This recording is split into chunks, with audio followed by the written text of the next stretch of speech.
Well, I'm Kenny Lowry. Today I'd like to talk a little bit about pumps. Now, we sell a lot of fountains, get a lot of pumps.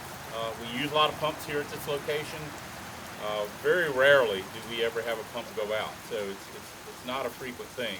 But we do get a lot of calls, especially off of fountains that are new, that people think their pumps are going bad. And this was one here that actually got returned to me. And all it was a piece of debris located up here inside of the impeller. And a lot of fountains, or a lot of these pumps will have debris on the outside here, and people will say, what's wrong with my pump? It's not pumping like it used to, or things like that. And after a while, you'll get enough. With the disappearing fountain system, you greatly minimize that. When you're installing your fountain, you want to keep as much debris out of there as you can. And we find that usually around here, we only have to clean these intakes about maybe once a year, every couple of years on some of them, depending on where it's set at and how much debris you get on top of the fountain. But we just simply remove this cover, um, get the debris off, wash it off, and then put it back on.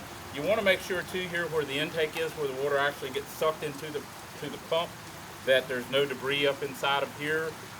And you want to, if your pump's not working, you might want to remove this cover. Now this cover comes off, and inside of here you can see your impeller.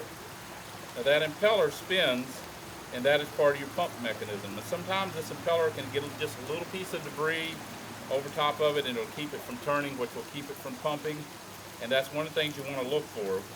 Also, you'd be surprised the number of people that had a breaker kick on their, where they've got their the pump plugged in, and that's really all that it was a breaker kick. It happens all the time.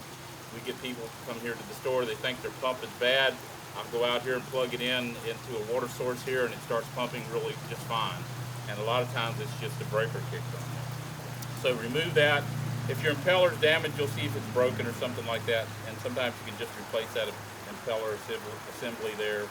But those things to look for on your pump. Debris is the number one cause. Breakers kick. Things like that you want to look for over a period of time.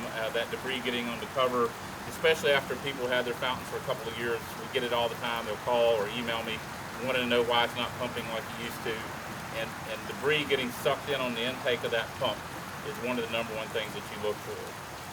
As always, if you have any questions, just reach me at 540-948-2239 or email me, Kenny at southerngraceva.com.